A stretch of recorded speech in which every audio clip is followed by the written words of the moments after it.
Greetings, greetings, beautiful people. Yes, so listen, nobody is above the law. Grenada really needs to hear this. Hear this, Grenada. Nobody is above the law. I was just listening to Attorney Clouden. I'm sure everybody knows he is one of the top lawyers and in Grenada.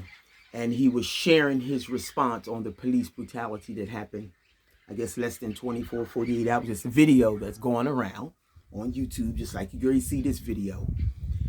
And the officer is literally punching the guy in the rib cage. Now, yes, we don't have all the details.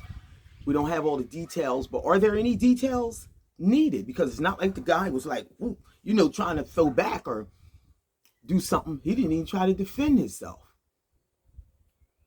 Now, I did see his arm swing down, but that's natural order of protecting yourself when somebody's going to give you a body shot. But anyway, Grenada really needs to hear this. Nobody is above the law. And look, I wasn't even gonna talk about my situation. Yes, I was.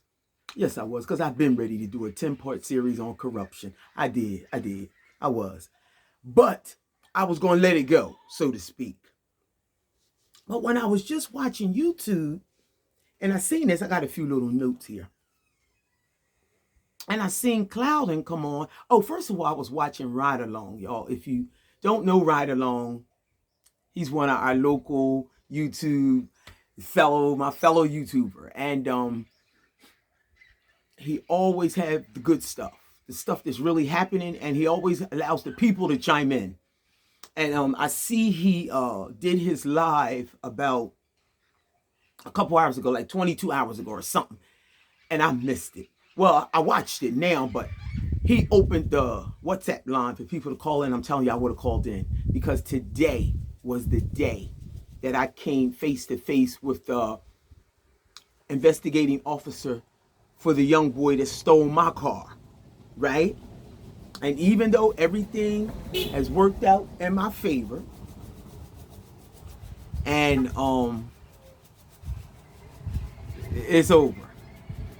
It's over. I got some papers to sign, and I got some funds to collect in the next 48, 72 hours. So, but it took a whole year. But what happened, it brought my situation back. So when I seen that officer, brutality, police brutality, where I come from is big. So they just shoot us and kill us. They don't worry about no body shots or nothing. But punching somebody in their rib cage, in their midsection, you don't even know if he was an asthma. Let me tell you, I was a grade 6 school teacher in Antigua one time, and the kids was playing. Man, me and this boy's mother had it out. I had grade 6. I prepared for the common entrance exam. And when you drop your kid off with anybody, you're supposed to say he has asthma, his inhaler is in his bag, and this is how you put it together. I had never been in the presence of an inhaler. Them children got to playing, and that boy gave him a body shot. Boom! Just like that cop did. And that boy said, he couldn't breathe. And the kids was going, teacher, he got asthma. I said, what you mean he got asthma? He got no asthma. His mother would have told me. I'm the teacher. I said, oh my God, go get the principal. He was going, all from just going boom. You better be careful, officer. And they was kids, so I'm sure that blow wasn't nowhere near what that officer did to that guy. I went in that bag and somehow put that thing together. It had 3-4 parts to it. Boom, boom, boom. I'm telling you, the universe is good. The creator is magnificent. Because that thing went boom, boom, boom, like it put itself together. And I went, whew, whew. I didn't even know that you was only supposed to give 2 of them. Any more would have killed them. Because you can overdo it. I went, whew, whew. I did not know you was only supposed to do 2. His mother said if you would have did 3, it would have took him out of here. His name was Jeffrey. Anyway, we're here to talk about police brutality. See, you don't know people. We're here to talk about brutality, period. Because I've been here 9 years. I'm celebrating 9 years. And I'm here because I'm a citizen and I'm enjoying the place. At least I'm trying to. I'm newly divorced. I thought about leaving.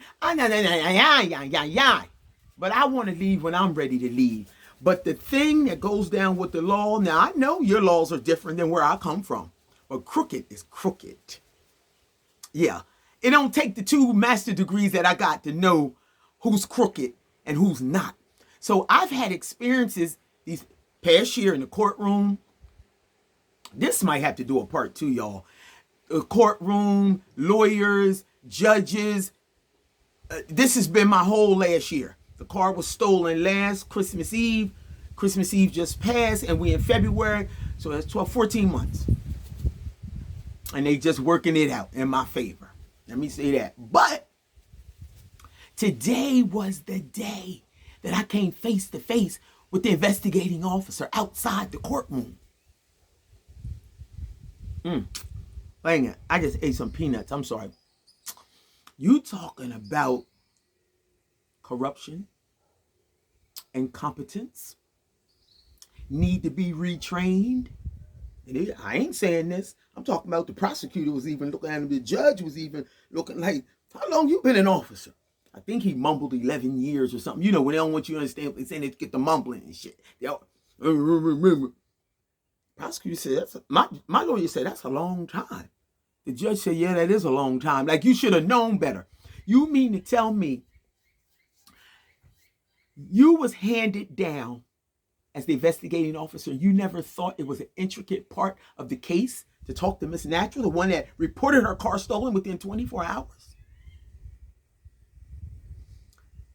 The question was, how did you even come to the conclusion? Because they tried to charge me with unauthorized, you letting somebody use your car unauthorized.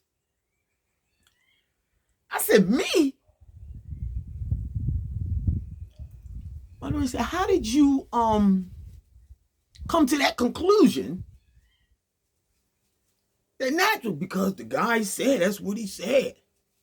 And this is somebody that done lied to the insurance company, that done lied to the police, had 2 reports. They said Natural had 1 report, and it's consistent all year. How did you come to the conclusion? Because that's what he said. But for real, he was the nephew of the guy that took the initial report from me.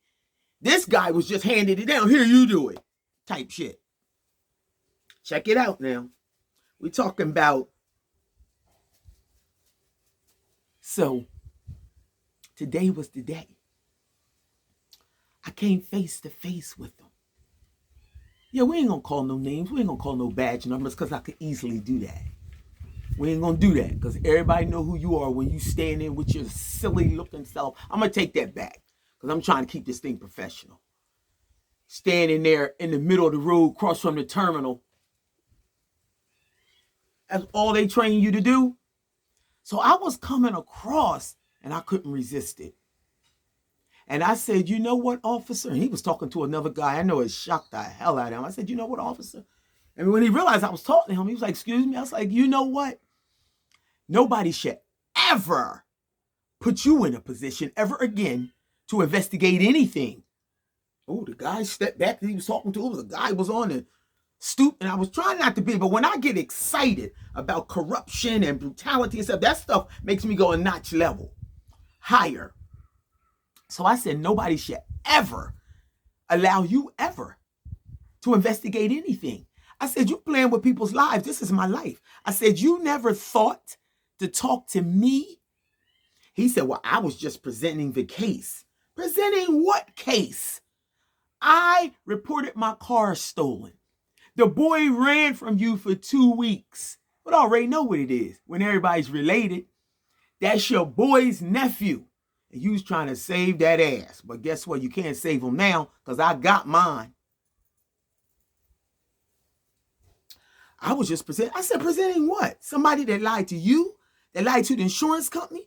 I reported my car stolen. So if I report my car stolen, and then the boy, y'all call me every day talking about we can't move forward because he keep running from us.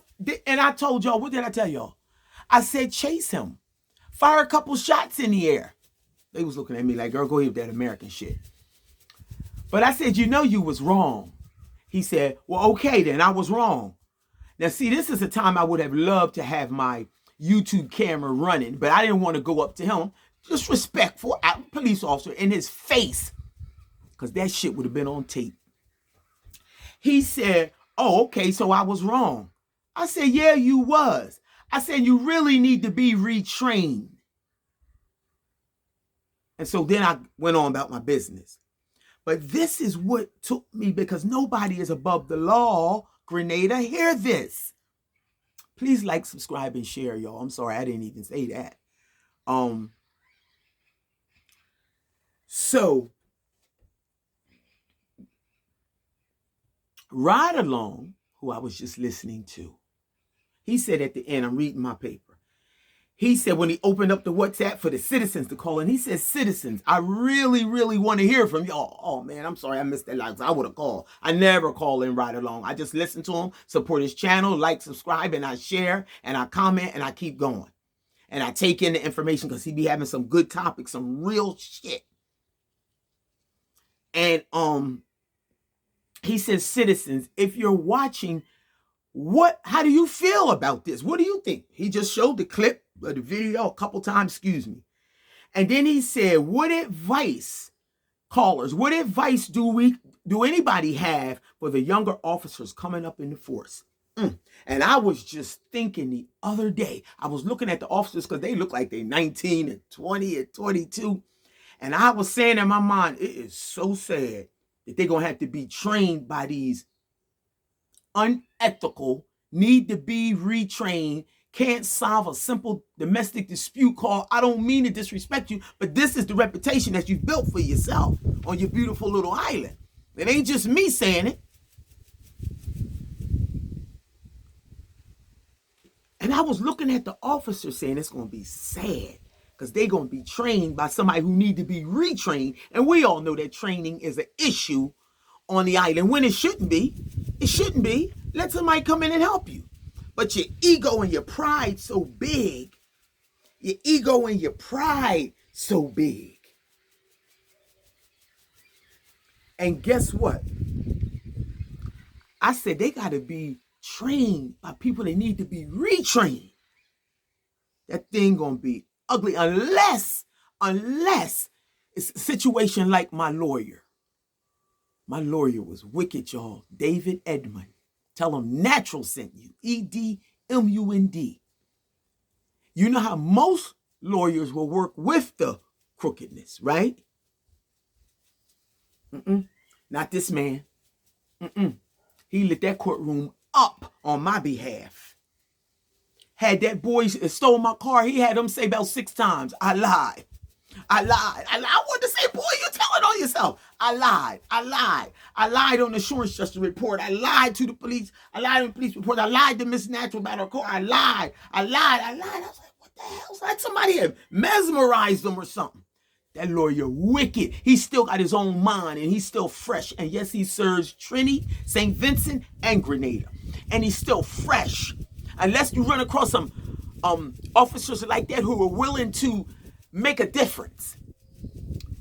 Make a difference. Like stand on something. Because if you go after this shit that we got, corruption.